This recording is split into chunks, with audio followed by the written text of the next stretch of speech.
Well, the bounty hunter we ran into in Ord Mantell changed my mind. This line from The Empire Strikes Back was probably written into the script as a throwaway line. It was intended to imply that events occurred between episodes 4 and 5 and get on with the story. But that's not how things work for fans of the Star Wars universe. Over the years, there have been many theories and stories about who the bounty hunter on Ord Mantell is and what occurred there. This transmission will uncover the major ones, the ones with some meat on the bone. We're going to go through Legends, my theory on it, and canon. The first one coming from Legends. The bounty hunter of Ord Mantell is Skorr. The expanded universe wasted no time in pulling at this particular thread. In 1981, a comic strip called The Bounty Hunter of Ord Mantell debuted.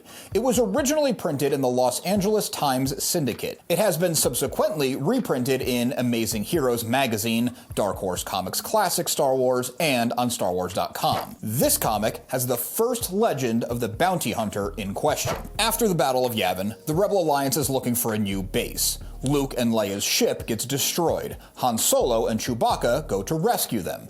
In the attempt, the Millennium Falcon is damaged and has to stop on Ord Mantell for repairs. A bounty hunter called Skorr had set up shop on Ord Mantell. Skorr was a humanoid alien with yellow skin and pointy ears. He had a number of cybernetic enhancements to help him in his profession. He had been active since the days of the Republic before the Empire. He was actually planning on leaving his home on Ord Mantell behind because the Empire was active in the system, which limited the work he could get. He thought fortune was smiling on him the day Han Solo's ship touched down with some other rebel companions. Skorr knew Solo by reputation and knew this bounty, while lucrative, wouldn't be easy. Knowing the reputation of Solo and Chewie, Skorr opted to target Luke and Leia, far less intimidating looking targets.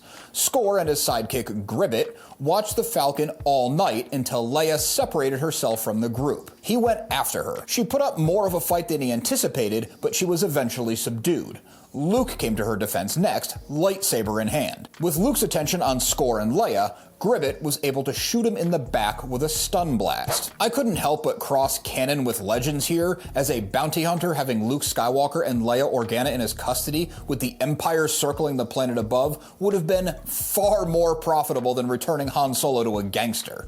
But that wasn't the case, or at least wasn't known in 1981. Skorr fitted Luke's lightsaber with a tracker and dumped it back to Solo at the Falcon along with a message with instructions about a prisoner exchange. Solo traveled to the place designated in Skorr's message. There he found Luke and Leia strung up over a cliff. He tried to negotiate with the bounty hunter, but Skorr wasn't hearing it. He knew Chewbacca was with the Millennium Falcon, waiting for the opportune moment to come in for the rescue. Gribbet was monitoring the tracking device planted in Luke's lightsaber and knew, or suspected, that the Falcon was still at its original docking bay. When Solo took things a step further and offered to trade himself for his friends, Skorr was skeptical. What was the smuggler's plan here? If the Falcon was still all the way back at the docking bay, Chewbacca would be too late to rescue him, and Luke and Leia had no way out. While all this was going on, Chewbacca had commandeered another ship, a small cargo lifter. He flew it low in the canyon to avoid being detected by any sensors. As the rescue attempt was underway, Skorr decided he would rather deliver Solo to Jabba dead than not at all.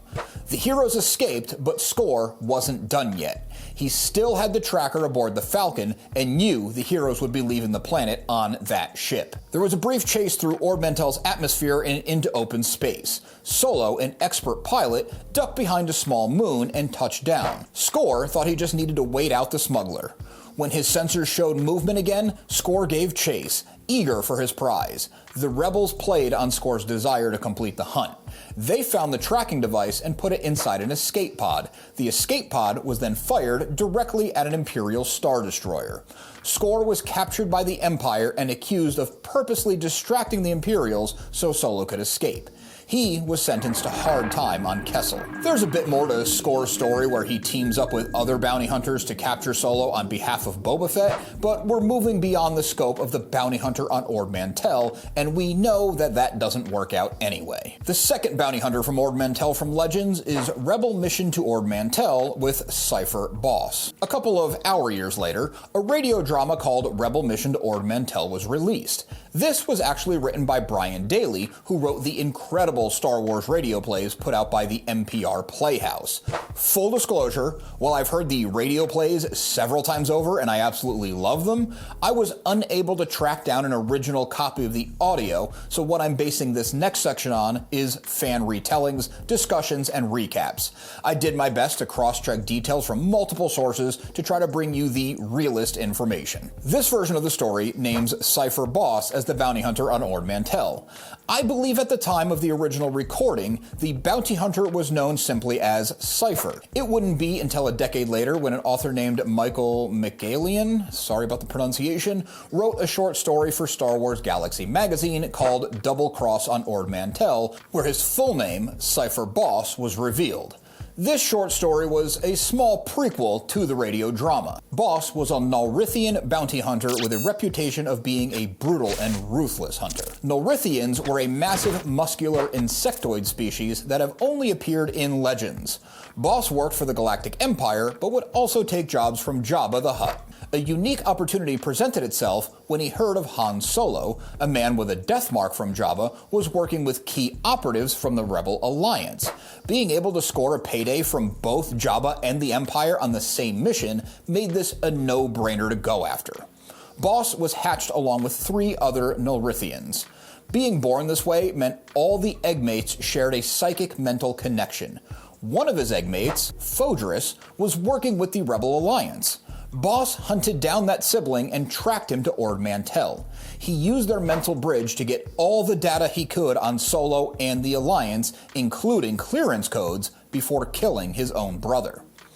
Bos posed as his brother and waited for Solo to arrive with another Rebel agent and an astromech droid. The Rebels' plan was to infiltrate an Imperial base and hack into their system to gain specific intel. After having the droid hack the Imperial network, Bos learned their plan was to steal a massive shipment of credits. He also learned the Rebel agent, along with Solo, was Princess Leia of Alderaan. He held the trio at gunpoint. Leia tried to bargain with the bounty hunter, saying the Alliance would pay more than the other factions looking for them, but Bos knew, without the stolen credits, that the Alliance was too poor to pay such a hefty bounty. When Bos ordered Solo to hand over his personal comlink, Han threw his entire belt, comlink, and blaster still attached, at the bounty hunter. This took Bos by surprise, and he lost his own weapon. The two dove for their weapons, reaching them at the same time. Bos fired first, but Solo anticipated it and rolled out of the way. He returned fire, killing the bounty hunter. Reading that part I found really funny with the whole Han shot first thing with Greedo. In this case, Han definitely did not, but he was still the better fighter. Even though the story of Skorr came first and was considered the real version by many because of this, as the expanded universe continued to grow, Han Solo would eventually tell his son, Jason Solo, of this encounter. The third variation on this story from Legends is called Scoundrel's Luck, and the bounty hunter is Alfreda Goot. In 1990, West End Games put out a standalone story called Scoundrel's Luck, written by Troy Denning. West End Games provided so much lore content for early Star Wars fans, and I've even used some of their game guides as a source of lore over several videos on this channel, despite them being 3+ decades old. Alfreda Goot was a Togorian, a large bipedal cat-like species found in both canon and Legends. Their descriptions differ slightly between the two, but bipedal cat gets you close enough on either version. Goot was training to be an elite police officer for Mandalore. Mandalore was under Imperial occupation at this time, so the training had to be done in secret. Goot washed out of the program and went on to live as a mercenary. She took a mismatched suit of Mandalorian super commando armor with her when she left. She was never the most talented hunter, but did earn a reputation as a ruthless killer. When Jabba the Hutt put a bounty on Han Solo's head, she thought this would be the job to establish her name as a serious bounty hunter. Goot figured taking Solo by force would be too difficult. Solo was capable and cunning and traveled with a powerful Wookiee companion. She came up with a plan to lure Han to Mos Eisley, a city right near Jabba's palace. At this time, Solo was vacationing with Leia Organa on Ord Mantell. The vacationing part is weird enough, but the way this plan unfolds, to my understanding, makes very little sense. So stick with me through the story. This is the best version that I could find on it. Goot disguised herself, not sure she needed to since there's no indication that Organa or Solo knew who she was. She then captured Leia off the Millennium Falcon when Solo was busy gambling at a casino. Then she sent Solo a message challenging him to a race using Leia's ring as some sort of proof that Leia was involved. Han got the letter and thought that it came from Leia, who apparently left their vacation together to go to an out-of-the-way, barely established planet, Tatooine, to challenge him to a race and sent her ring as proof that it was her. What? The story gets even messier if you try to abbreviate it because this is a choose-your-own-adventure book. At only 80 pages long, each offshoot in the story is very short and wildly different things happen. Some involve Solo simply shooting Goot and getting Leia back.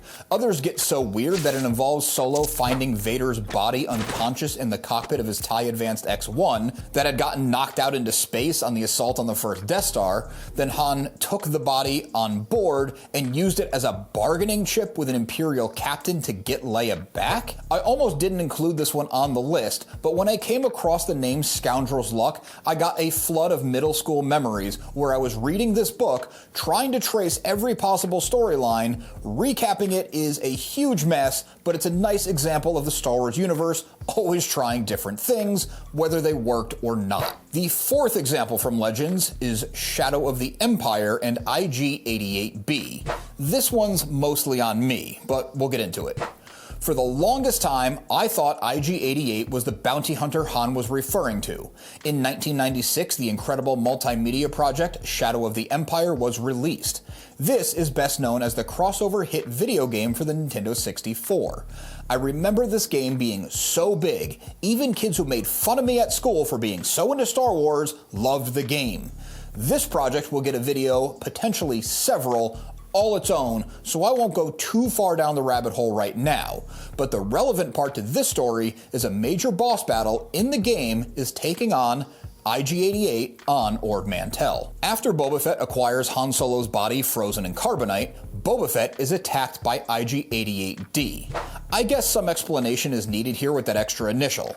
In Legends, IG-88 copies his brain into several IG units that all work together as bounty hunters. Fett manages to escape and stops on a planet called Gaul for repairs. IG-88D makes it to Ord Mantell looking for parts to repair its own ship, the IG-2000. Lando Calrissian at this point is desperate to make up for his treachery at Cloud City. He's doing whatever he can to track down leads on Han. One of those leads tracks the IG unit on Ord Mantell. Lando passes this intel to Dash Rendar, who is the hero of the Shadows of the Empire offshoot. Rendar is actually sent to get intel on Boba Fett's movements, but IG-88D opens fire on him to stop him from getting to Solo's body before it can. Time must have made my memories of the events around this battle fuzzy.